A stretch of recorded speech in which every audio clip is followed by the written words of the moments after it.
Audit program are lists of audit procedures to be performed by audit staff in order to obtain sufficient, appropriate evidence.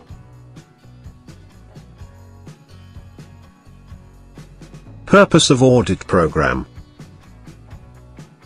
to guide the audit staff in discharging their duties competently and with due care. Assist with planning and performance audit. To control time spent on gathering sufficient appropriate audit evidence. To control and record the proper execution of the audit work, and to review the audit work done. There are two types of audit program, which is Standardized Audit Program. It is a pre-prepared listing of objectives and tests which may be used in any audit. Next is the Tailored Audit Program. Program need to be tailored to specific circumstances of an engagement, as all clients are different. The design of audit procedure need to follow the actual system of the entity.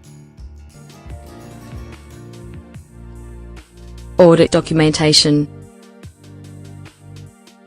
ISA 300 requires that auditors should prepare, on timely basis, audit documentation that provide: first, a sufficient and appropriate record of the basis for auditor's report, and evidence that audit was performed in accordance to ISA.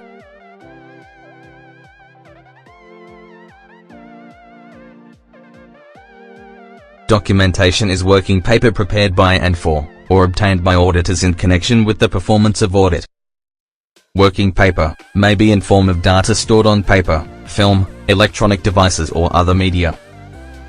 The purpose of audit documentation are: assist in planning of current year and future engagement and performance of audit. Next, assist in supervision and review of audit work done by assistants. Also, record the audit evidence resulting from the audit work performed, to support auditor's opinion.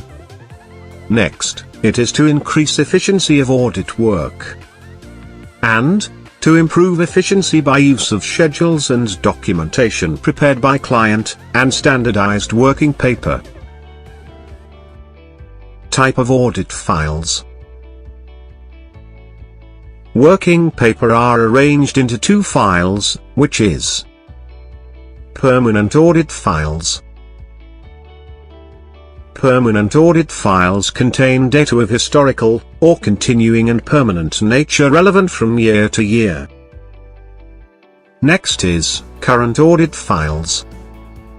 Current audit file contains information that support the management assertion embodied in the financial statement being audited. The information is only relevant to current year engagement. Criteria of quality audit working paper.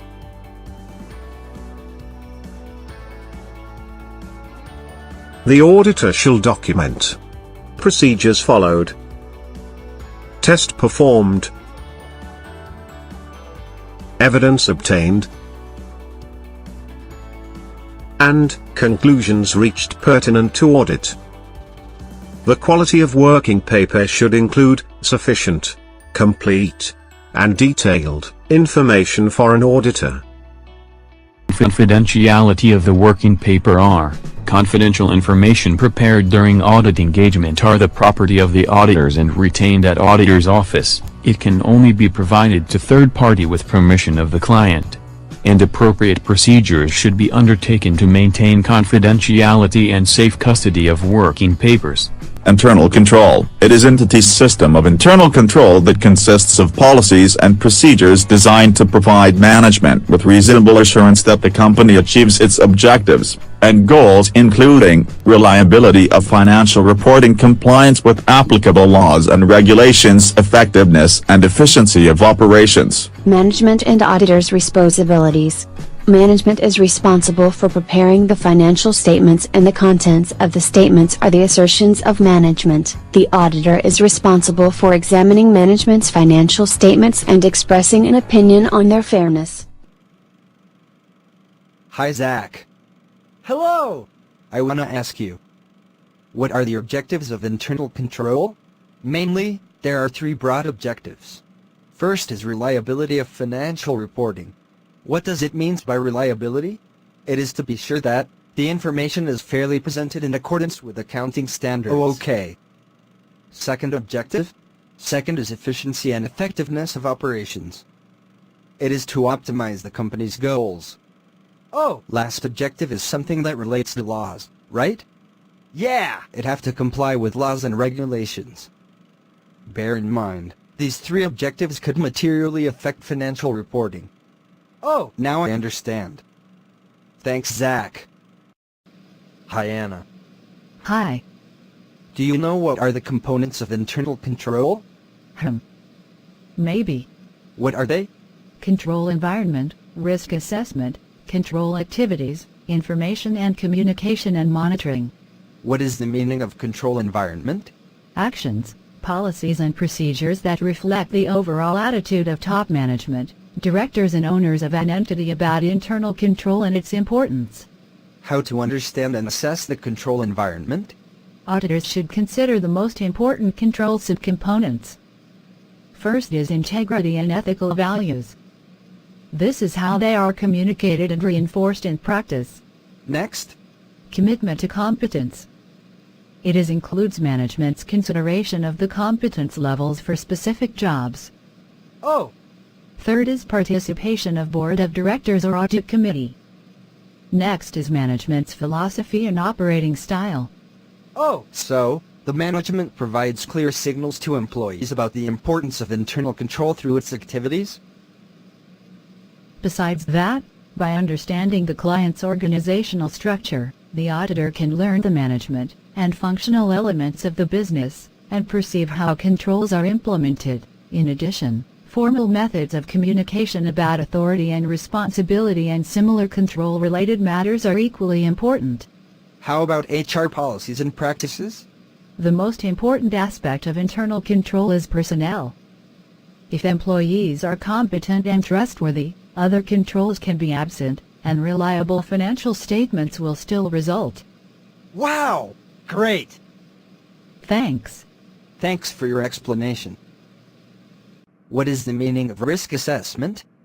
Management's identification and analysis of risks, relevant to the preparation of financial statements in accordance with standards.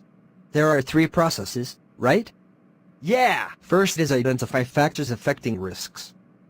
Next is assess significance of risks and likelihood of occurrence. And the last one is determine actions necessary to manage risks. There are management assertions that must be satisfied. What are the management assertions? Existence, completeness, valuation, rights and obligations, and also disclosure. What is the third component of internal control? Control activities. The policies and procedures that management has established to meet its objectives for financial reporting. If I'm not mistaken, there are 5 types of specific control activities, right? Yes. First is adequate separation of duties. For us to prevent both fraud and errors, we have some general guidelines. What are the guidelines? The custody of assets must be separated from accounting.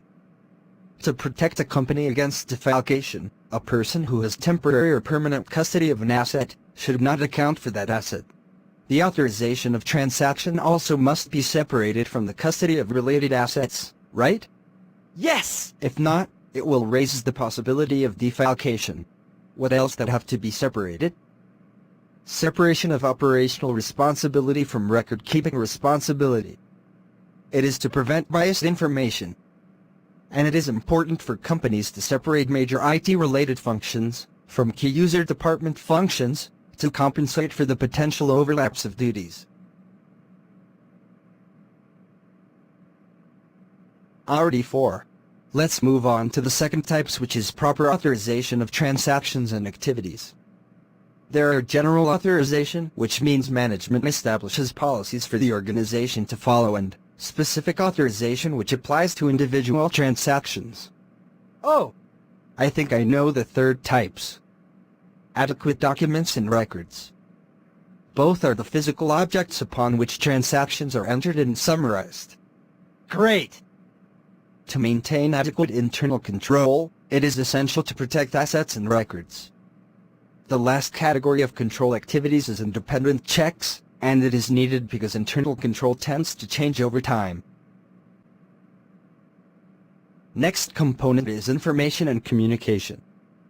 This is the method used to initiate, record, process and report an entity's transactions and to maintain accountability for related assets. I know there are transaction-related audit objectives that must be satisfied by accounting system, which are existence, completeness, accuracy, classification, timing and summarization. To understand the design, the auditor determines the major classes of transactions of entity, how those transactions are initiated and recorded, what accounting records exist in their nature, how the system captures or her events that are significant to the financial statements, and the nature and details of financial reporting process followed. Last but no least, monitoring. Management's ongoing and periodic assessment of the quality of internal control performance, to determine whether controls are operating as intended and are modified when needed. Wow! Thanks for your explanation. You're welcome! Hi Kim. Hi John. I want to ask you, how do we evaluate internal controls? Update and evaluate auditor's previous experience with the entity. It is useful to determine whether controls that were not previously operating effectively have been improved. Oh! Other method is make inquiries of client personnel. Careful questioning of the appropriate personnel will help the auditor evaluate whether employees actually do what is described in the client's control documentation. Besides, by examining completed documents, records and computer files, the auditor can evaluate whether information in flowcharts and narratives has been placed on operation. True. Furthermore, the auditor can observe client personnel carrying out their normal accounting and control activities. The last method? In a walkthrough, the auditor selects one or a few documents for the initiation of a transaction type and traces them through the entire accounting process. Walkthrough? Yes. It is a form of a transaction that combines observation, documentation and inquiry. Thanks for the explanation, Kim. Don't mention it. Sorry, madam, I'm late. Why are you late? Take your seat. Scott, what are the methods commonly used by auditors to obtain and document their understanding of the design of internal control? Narrative. What does it mean? A written description of a client's internal controls. What are the characteristics of a proper narrative of an accounting system and related controls? The origin of every document and record in the system. All processing that takes place. The disposition of every document and record in the system. An indication of the controls relevant to the assessment of control risk. Okay, good. Lizzie, what is the other method? Flowchart. It is a diagram of the client's documents and their sequential flow in the organizational. Good. Zach, the last method. Questionnaire. It asks a series of questions about the controls in each audit area and require a yes or a no response. If it is a no response? It indicates potential internal control deficiencies. Oh. Wow. Excellent.